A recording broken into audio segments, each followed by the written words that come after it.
Estás escuchando Brain to Brain, el podcast de salud mental y de divulgación de la psicología.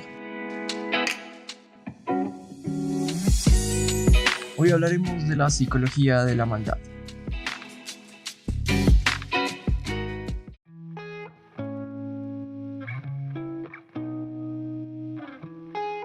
Hola, bienvenidos y bienvenidas a un nuevo episodio de Brain to Brain. Yo soy Víctor y en el episodio de hoy vamos a hablar de un tema que durante siglos ha ocupado la mente de filósofos, teólogos, científicos y seguramente de cada ser humano que ha habitado en la Tierra. Hoy hablaremos de la maldad.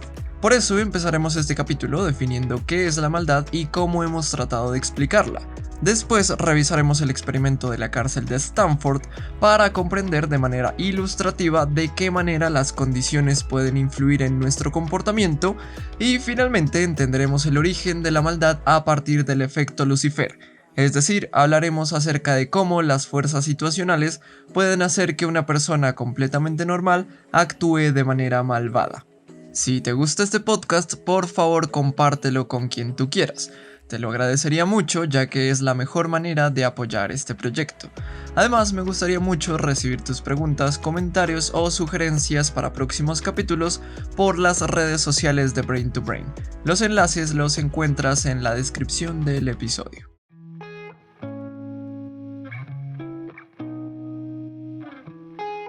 La maldad, dependiendo de a quién se le pregunte, tendrá definiciones diferentes.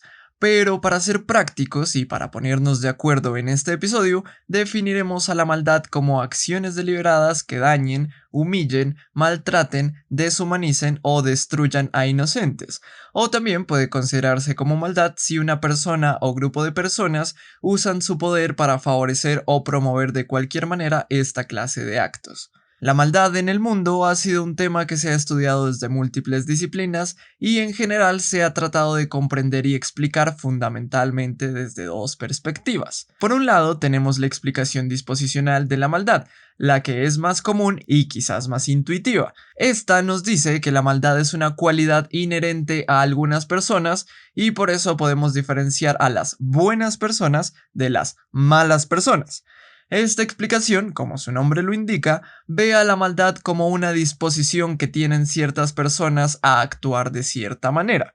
Además, esta manera de explicar a la maldad es la base de muchas de nuestras instituciones.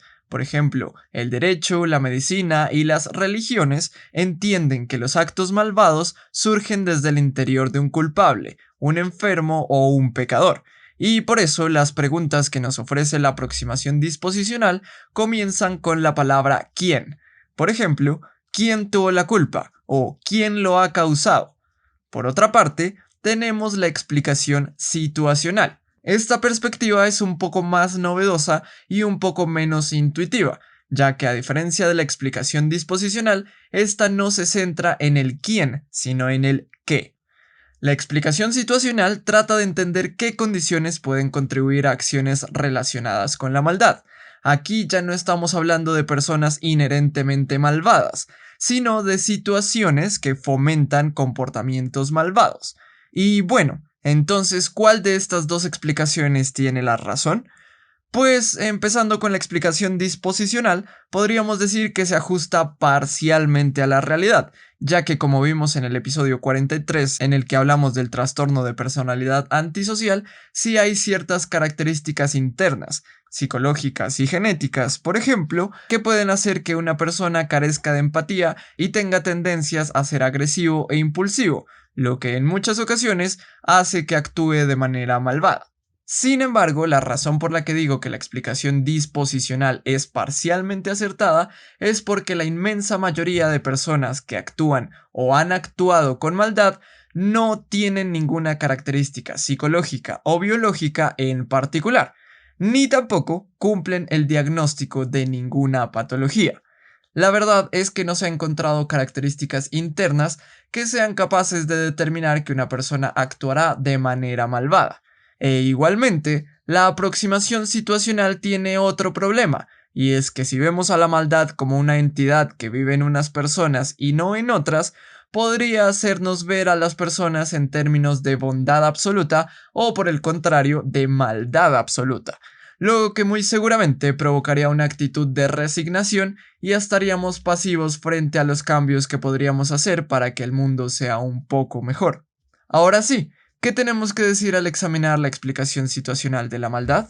En primer lugar, quisiera señalar que esta explicación está lejos de ser perfecta, pero sí que es más integral y por lo tanto se ajusta más a la realidad. A lo largo de la historia de la humanidad encontramos muchos ejemplos de que, si colocamos a una persona dentro de un sistema poderoso que genera situaciones crueles y extrañas, esta persona estará empujada a comportarse de manera inhumana y hostil. El holocausto nazi, el genocidio de Ruanda o las masacres en las dictaduras latinoamericanas son algunos ejemplos dentro de la gran diversidad de escenarios en los que sistemas poderosos pero podridos hicieron que personas comunes y corrientes, padres de familia, maestros y ciudadanos ejemplares, cometieron actos atroces contra otros seres humanos. Adicionalmente, la aproximación situacional de la maldad no tiene el problema de la explicación disposicional, ya que no nos pone en una posición pasiva de el mundo es así, ¿qué se le va a hacer?, sino que nos invita a tratar de transformar y mejorar las condiciones que nos rodean para hacer menos probable que aparezcan acciones relacionadas con la maldad. Quizás esta manera de comprender a la maldad sea distinta a la que estamos acostumbrados y nos cueste aceptarla o interiorizarla. Por eso, para hacerlo, podría servir conocer un experimento que ilustra perfectamente el poder de las fuerzas sociales para provocar acciones malvadas en personas comunes y corrientes. El experimento de la prisión de Stanford.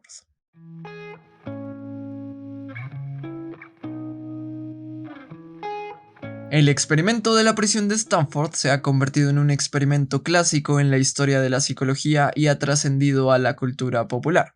Su realizador, Philip Zimbardo, quería saber en qué medida las características externas de un medio institucional, como una prisión, podían imponerse a la disposición interna de las personas que viven en él. Y para responder a esa cuestión, creó este ahora ya mítico experimento.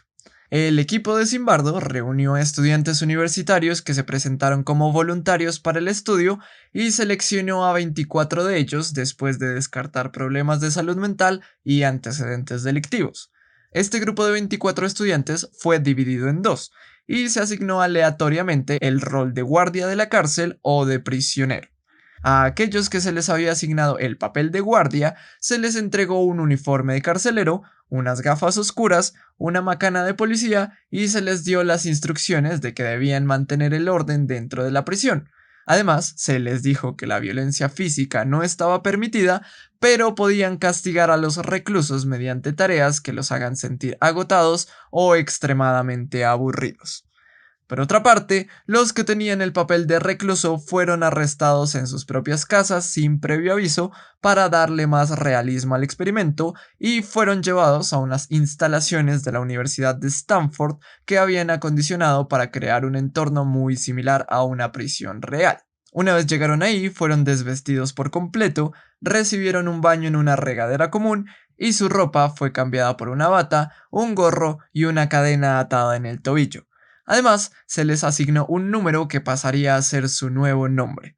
Inicialmente, los reclusos bromeaban y les costaba meterse en su papel, por lo que los guardias tuvieron que usar su creatividad para hacer esta simulación lo más real posible.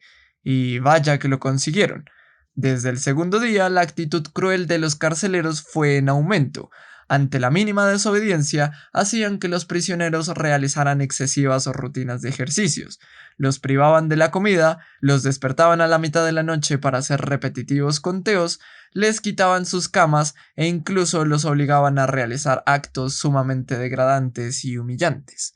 Y al mismo tiempo que la crueldad de los guardias incrementaba, la pasividad y el individualismo de los reclusos también lo hacía. Aunque al principio del segundo día los internos organizaron una revolución en contra de la arbitrariedad de los carceleros, ya para el cuarto día ese espíritu rebelde había desaparecido, al igual que cada uno se las arreglaba por su cuenta para sobrevivir, por lo que los actos solidarios, a pesar de que hubiesen ayudado mucho, también desaparecieron. Verdaderamente fue sorprendente lo rápido y lo bien que todos los participantes interiorizaron su rol. Todos quienes visitaban la supuesta cárcel se llevaban la impresión de que estaban en presencia de una prisión real con carceleros y reclusos reales. Este experimento inicialmente estaba programado para durar 2 semanas. Sin embargo, se tuvo que suspender después de tan solo 6 días debido al altísimo sufrimiento que estaban experimentando los reclusos. Incluso 4 de ellos atravesaron crisis nerviosas que los hizo abandonar antes de tiempo. Hay que recordar que las personas que fueron asignadas a cada rol fueron escogidas al azar y fueron seleccionados cuidadosamente para que únicamente el estudio incluyera personas sin problemas psicológicos y sin antecedentes delictivos. Es decir, en este experimento solamente participaron personas que podríamos considerar promedio, que en el resto de su vida no estarían ni cerca de cometer estos actos tan humillantes ni hostiles. Entonces, ¿qué sucedió? ¿De dónde surgió esta maldad que llevó a personas comunes a realizar acciones tan reprochables? ¿Cómo explicamos esta rápida e intensa aparición de la maldad? Pues la respuesta a estas preguntas que se despiertan en este experimento y en muchos otros contextos en donde existen actos atroces está en la explicación situacional de la maldad y en el efecto Lucifer.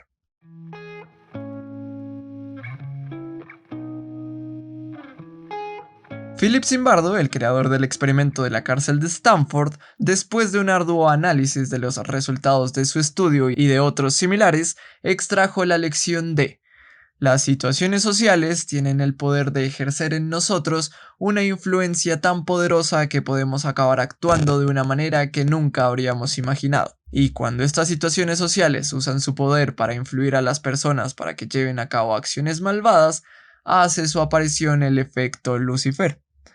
El efecto Lucifer es ese fenómeno que provoca que personas que en otras condiciones serían las más bondadosas del mundo terminen actuando de manera cruel, despiadada y perversa, es decir, terminen actuando con maldad.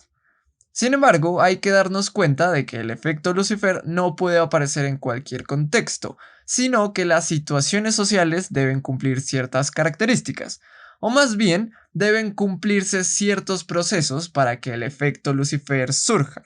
Estos procesos son la conformidad, la obediencia, la desindividuación y la deshumanización. Empecemos con las dos primeras. La conformidad, que es aceptar y normalizar cierta manera de actuar o pensar, y la obediencia, que es admitir que una autoridad guíe nuestro comportamiento. Estos dos procesos se nutren de que como humanos somos seres sociales y por lo tanto tenemos un deseo prácticamente instintivo de formar parte de un grupo. Muchas veces tenemos que conformarnos y obedecer para conservar un lugar en nuestro círculo social, aunque para eso debamos sacrificar nuestra independencia y voluntad. Estos dos procesos se ven claramente en el experimento de la prisión de Stanford y también en las prisiones reales. Por un lado, los guardias se conforman con las ideas de un sistema penitenciario que les dicta que el maltrato y la crueldad son aceptados, y por el otro, los prisioneros doblegan su voluntad a un sistema autoritario que les obliga a obedecer. Adicionalmente, para que el efecto Lucifer se manifieste, tenemos el proceso de la desindividuación.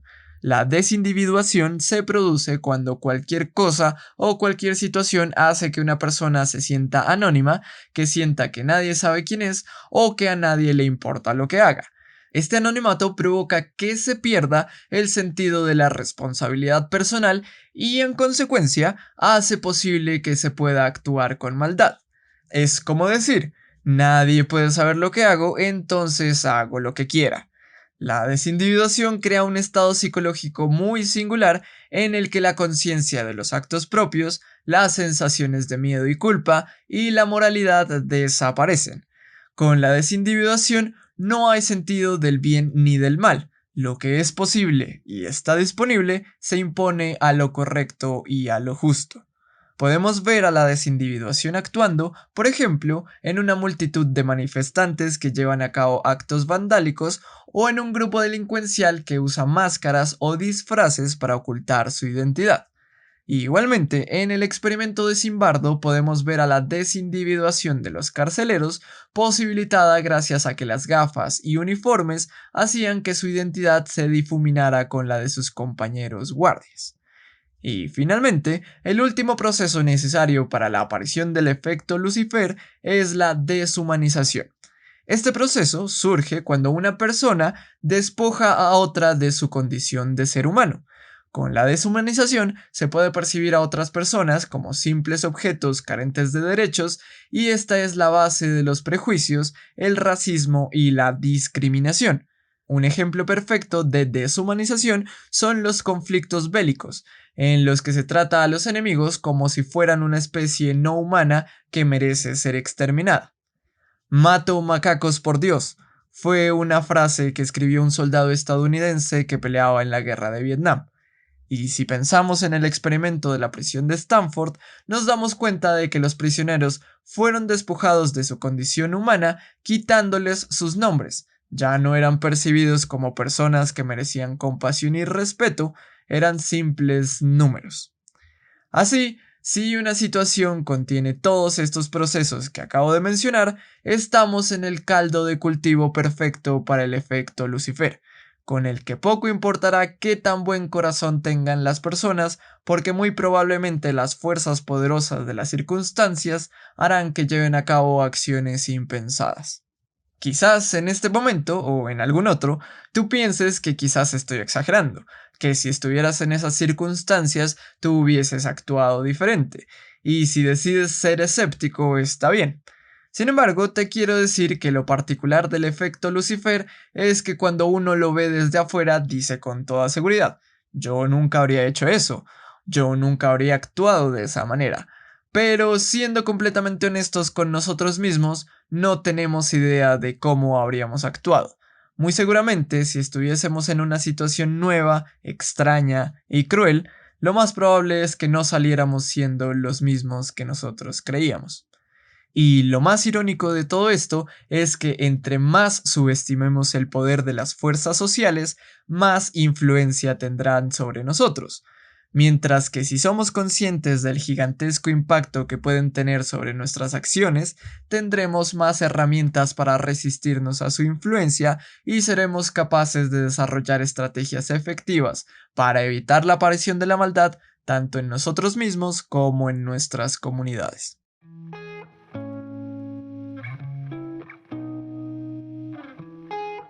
En este episodio hablamos sobre la definición y las explicaciones que le hemos dado a la maldad.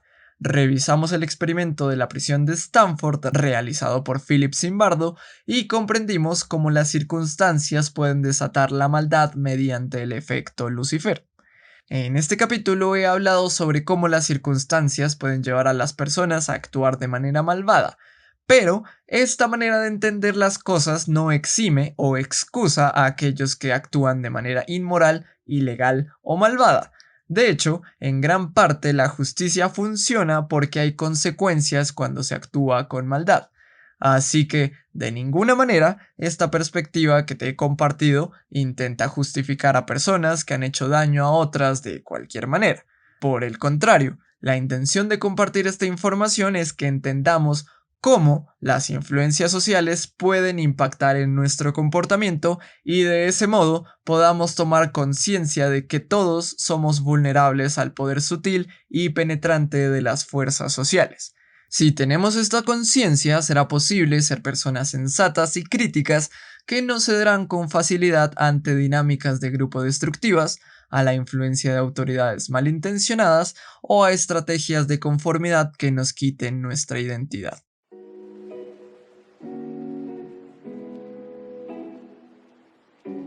Para terminar, la recomendación de esta semana es el documental Quiet Rage, en el que el propio Philip Zimbardo nos describe el experimento de la prisión de Stanford mediante fotografías, grabaciones de audio y videos reales. El enlace te lo dejo en la descripción del capítulo. Muchas gracias por acompañarme en un episodio más de este podcast. Espero haberte acompañado yo también. Me gustaría invitarte a que me escribas por las redes sociales de Brain to Brain todas tus preguntas, comentarios o sugerencias de temas que te interesen para próximos capítulos. Los enlaces también los encuentras en la descripción.